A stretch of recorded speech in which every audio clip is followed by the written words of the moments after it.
నమస్కారం సిటీ వార్తలకు స్వాగతం. ముందుగా సిటీ ఛానల్ ప్రేక్షకులకు శ్రీరామనవమి శుభాకాంక్షలు. శ్రీరామనవమిని పురస్కరించుకుని గుంటూరులో శోభయాత్ర జరిగింది. ఉత్సవ కమిటీ ఆధ్వర్యంలో నిర్వహించిన శోభయాత్ర బృందావన గార్డెన్స్ వెంకటేశ్వర స్వామి దేవాలయం నుంచి నగరంలోని ప్రధాన వీధుల్లో సాగింది. మంత్రి విడుదల రజనీతో పాటు బీజేపీ జిల్లా అధ్యక్షులు నరేంద్ర కుమార్, ఇతర నాయకులు ఈ యాత్రలో పాల్గొన్నారు. శ్రీరాముని ఆశీస్సులతో రాష్ట్రం సుభిక్షంగా ఉండాలని విడుదల రజనీ ఆకాంక్షించారు.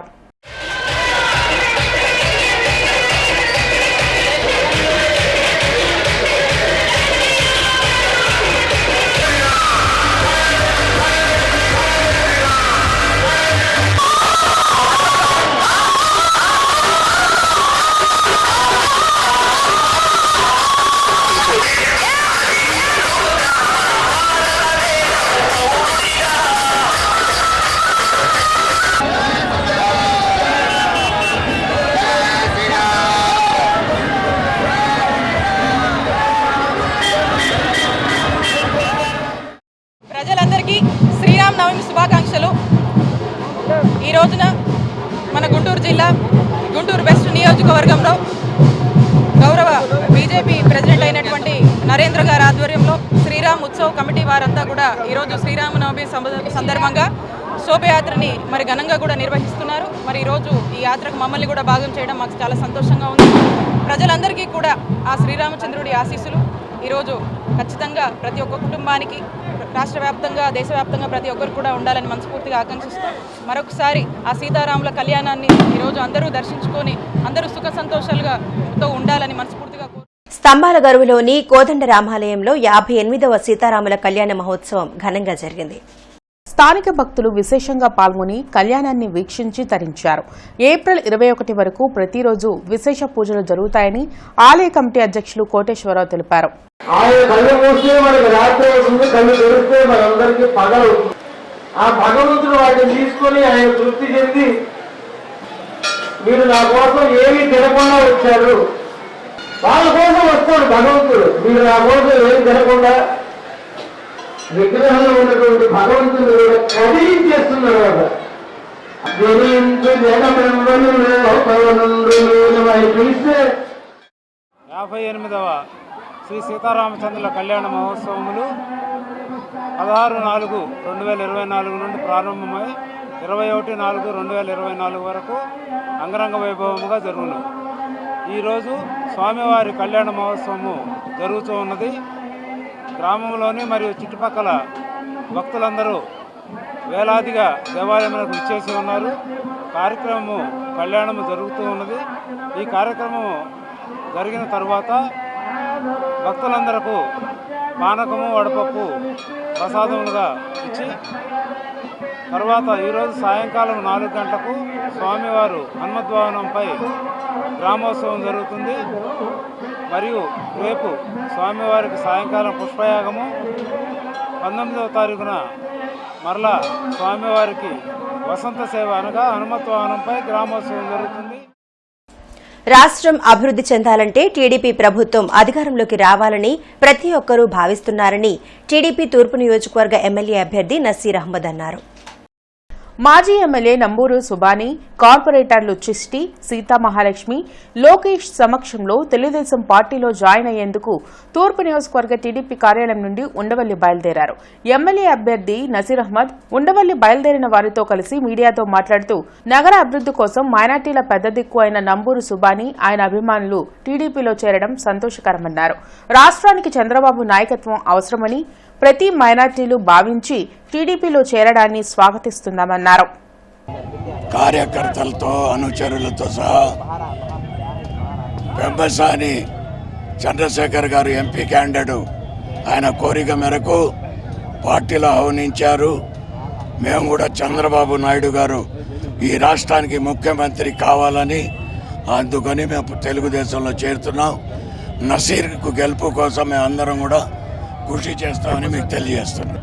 మైనార్టీల ముద్దుబిడ్డ, గుంటూరు మైనార్టీలకు పెద్ద దిక్కున్నటువంటి నంబూరు సుబానీ గారు ఈరోజు చంద్రబాబు నాయుడు గారు రాష్ట్రానికి ఆయన నాయకత్వం అవసరం, పిల్లల భవిష్యత్తు కోసం, గుంటూరు నగర అభివృద్ధి కోసం నేను సైతం అంటూ ఈరోజు ముందడుగు వేసి రావడం, ఆయనతో పాటు గుంటూరు మాజీ డిప్యూటీ మేయర్గా పనిచేసినటువంటి సోదరుడు గౌజ్ గారు, అలాగే వైఎస్ఆర్సీపీకి సంబంధించినటువంటి 3 కార్పొరేటర్లు వేముల జ్యోతి గారు, అలాగే చిస్తీ భాషా గారు, అలాగే మీరావళి గారు కూడా స్వచ్ఛందంగా ముందుకొచ్చి ఈరోజు రాష్ట్రానికి చంద్రబాబు నాయుడు గారి నాయకత్వం అవసరం, అలాగే గుంటూరు పార్లమెంట్ అభ్యర్థిగా ఉన్నటువంటి పెమ్మసాని చంద్రశేఖర్ గారి నాయకత్వంలో ఈ ప్రాంతం పూర్తిగా అభివృద్ధి చెందుతుందనే ఒక మంచి ఆలోచనతో ఈరోజు వీళ్ళందరూ కూడా ముందుకు రావడం చాలా మంచి సంకేతం. తప్పకుండా గత 10 సంవత్సరాలుగా YCP MLA Mustafa, TDP MLA అభ్యర్థి నసీర్ అహ్మద్ హిందూ దేవాలయాల స్థలాల విషయంలో అక్రమాలకు పాల్పడ్డారని ఇండియా కూటమి ఎమ్మెల్యే అభ్యర్థి మస్తాన్ వలీ ఆరోపించారు. లాలాపేట పాత బస్టాండ్ ప్రాంతంలో మస్తాన్ వలీ ఎన్నికల ప్రచారాన్ని నిర్వహించారు. లాలాపేటలోని వెంకటేశ్వర స్వామి దేవాలయానికి చెందిన భూమిని ఆక్షన్ పేరుతో ప్రైవేట్ వ్యక్తులకు అప్పగించారన్నారు.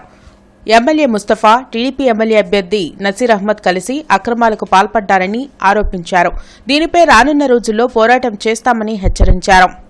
వైసీపీ నాయకుడిగా ఉన్నటువంటి వాకారెడ్డి గారు కలిసి ఇదిగో ఈ కనబడుతున్నటువంటి సందు వైలేషను 18 అడుగుల రోడ్డు, 18 అడుగుల సందు ఉండాలి.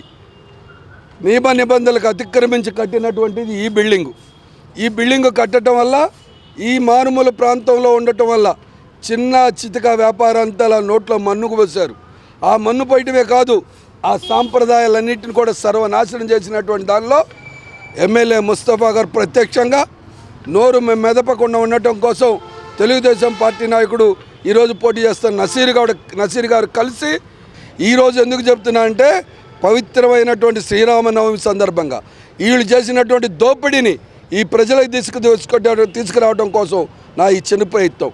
నేను తప్పకుండా నేను గెలిచిన రోజున ఈ దుర్మార్గంగా కట్టినటువంటి కట్టడాన్ని కూల్చి హిందూ సంస్కృతి సాంప్రదాయాలను కాపాడి ఈ యొక్క సమాజంలో హిందువులు, ముస్లింలు, క్రైస్తవులు, దళితులు అందరూ అన్నదమ్ముల్లా కలిసే విధంగా దీన్ని సక్రమైన రీతిలో కట్టి ఇక్కడున్న చిరు వ్యాపారస్తులని కాపాడుతానని చెప్పి మీ ద్వారాగా ఈ ప్రజలకు తెలియజేస్తా ఉన్నాను. భానుడి ప్రతాపంతో రాష్ట్రంలో ఎండలు మండుతున్నాయి. ఈ సందర్భంగా ప్రజలు తగు జాగ్రత్తలు తీసుకోవాలని అధికారులు సూచించారు. ద్రోణి ప్రభావంతో గత 4 రోజులుగా ఉష్ణోగ్రతలు తగ్గినా మరలా పెరుగుతున్నాయి. ఎండలకు తోడు పలు ప్రాంతాల్లో వడగాల్పులు వీస్తున్నాయి. ప్రజలు అప్రమత్తంగా ఉండాలని, వృద్ధులు, పిల్లలు అత్యవసరమైతే తప్ప ఇంటి నుంచి బయటికి రావద్దని అధికారులు సూచించారు. డిఎస్ నగర్లోని హనుమ సీతా లక్ష్మణ సమేత కోదండరామస్వామి ఆలయంలో శ్రీరామనవమి వేడుకలు ఘనంగా జరుగుతున్నాయి. 5 రోజుల పాటు జరిగే వేడుకల్లో మొదటి రోజు శ్రీరామనవమి సందర్భంగా సీతారాముల కళ్యాణాన్ని ఘనంగా నిర్వహించారు. 19వ వార్షికోత్సవం సందర్భంగా 5 రోజుల పాటు ప్రత్యేక పూజలు నిర్వహించనున్నట్లు తెలిపారు. ప్రతిరోజు జరిగే ప్రత్యేక పూజల్లో భక్తులు పెద్ద సంఖ్యలో పాల్గొనాలని ఆలయ కమిటీ సభ్యులు కొంపల్లి మాలకొండయ్య, గుంటుపల్లి తిరుపతయ్య, నారయ్య, చేరెడ్డి పేరయ్య పిలుపునిచ్చారు.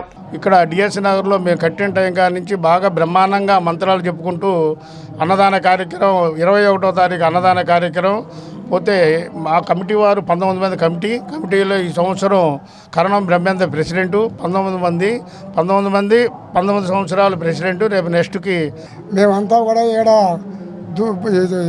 రామవారి గుడి కట్టేయాలని అందరం అనుకున్నాము. పోకూరు వెంకటేశ్వరుని పెద్ద ఆయన ఉన్నాడు మాకు పెద్ద మనిషిగా. ఆయన ద్వారాగా ముఠా కార్మికులు అందరూ కూడా శ్రమించి కష్టపడి ఈ గుడి ఈ కళ్యాణ మండపం కట్టిను. అప్పటి నుంచి 19 సంవత్సరాల నుంచి కూడా తాటాకు పందిరి వేసి ప్రోగ్రాములు పెట్టి చింతామణి కానీ రామాంజలితం కానీ ఇటువంటి ప్రోగ్రాములన్నీ గుంటూరులో అన్నీ కూడా మార్కెట్ కాడ పళ్ళ మార్కెట్ కాడ మానుకున్నా కూడా మేము ఏటుకూరు రోడ్డు డిఎస్ నగర్లో ఆరగ్రహారంలోని వాసవి కన్యకా పరమేశ్వరి అమ్మవారి దేవాలయ ప్రాంగణంలో శ్రీరామనవమి వైభవంగా నిర్వహించారు. శ్రీ సీతారాముల కళ్యాణంలో స్థానిక భక్తులు పాల్గొని ప్రత్యేక పూజలు చేశారు. సకల శుభాలు కలగాలని స్వామిని వేడుకున్నారు. స్వామివారి కళ్యాణ ఉత్సవం దైవమానంగా జరుగుతుంది. ఈ కార్యక్రమానికి ఇప్పటిదాకా మా బజార్ వర్తక సంఘం వాళ్ళదే సహకారాలతోనే ఏర్పాటు జరుగుతున్నాయి. ఈ కార్యక్రమానికి ప్రజల దగ్గరికి తీసుకెళ్తున్న ప్రింట్ మీడియా ఎలక్ట్రానిక్ ధన్యవాదాలు. నగరంపాలెంలోని వీరాంజనేయ స్వామి దేవస్థానంలో శ్రీరామనవమిని కన్నుల పండుగగా నిర్వహించారు. సీతారాముల కళ్యాణంలో భక్తులు పాల్గొని పునీతులయ్యారు. లోక కళ్యాణార్థం ఆలయంలో విశేష పూజలను అనునిత్యం నిర్వహిస్తున్నట్లు ఆలయ కమిటీ ప్రతినిధులు తెలిపారు. శ్రీరామి సందర్భంగా మా దేవస్థానంలో కళ్యాణ మహోత్సవం జరుగుతుంది. జనం విశేషంగా వచ్చారు. వీళ్ళందరికీ కూడా మేము తీర్థప్రసాదాలు భోజనాలు ఏర్పాటు చేయడం జరిగింది. మీరు కూడా వచ్చి స్వామివారిని దర్శనం చేసుకోవాల్సిందిగా కోరుతున్నాం. బాలరాముని ప్రతిష్ట అయోధ్యలో జరిగిన తర్వాత ఇదే మొట్టమొదటిగా కళ్యాణం కాబట్టి జనం కూడా విశేషంగా రావడం జరిగింది. గుంటూరు తిరుపతిగా పేరుగాంచిన బృందావన్ గార్డెన్స్ వెంకటేశ్వర స్వామి దేవాలయంలో సీతారాముల కళ్యాణం వైభవంగా జరిగింది. భక్తులు విశేషంగా స్వామివారి కళ్యాణంలో పాల్గొన్నారు. సీతారాముల కళ్యాణం విశిష్టతను ఆధ్యాత్మిక ప్రవచనకర్త నోరి నారాయణమూర్తి వివరించారు.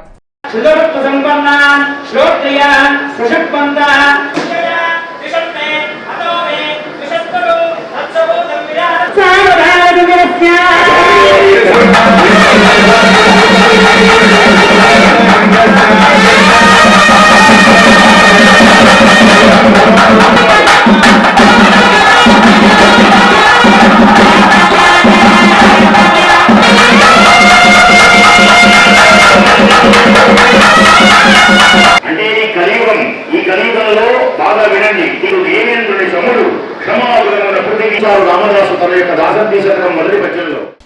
వైసీపీ ప్రభుత్వ పాలనలో బీసీలకు తీరని ద్రోహం చేశారని గుంటూరు పశ్చిమ నియోజకవర్గ టీడీపీ అభ్యర్థి గల్లా మాధవి ఆగ్రహం వ్యక్తం చేశారు. 33వ డివిజన్లోని దేవాపురంలో జరిగిన జయహో బీసీ ముగింపు సభలో గల్లా మాధవి, జోన్ 5 ఇన్ఛార్జి కోవెలమూడి రవీంద్ర, పెమ్మసాని రవి, నిమ్మల శేషయ్య, తాళ్ల వెంకటేష్ పాల్గొన్నారు. ఈ సందర్భంగా వారు మాట్లాడుతూ 4.5 ఏళ్లలో బీసీలకు సీఎం జగన్ చేసిన మేలేంటో చెప్పాలని డిమాండ్ చేశారు. రిజర్వేషన్లో కూడా కోత విధించారని ఆరోపించారు. సబ్ ప్లాన్ నిధులను దారి మళ్లించి బీసీల నోట్లో వైసీపీ ప్రభుత్వం మట్టి కొట్టిందని మండిపడ్డారు.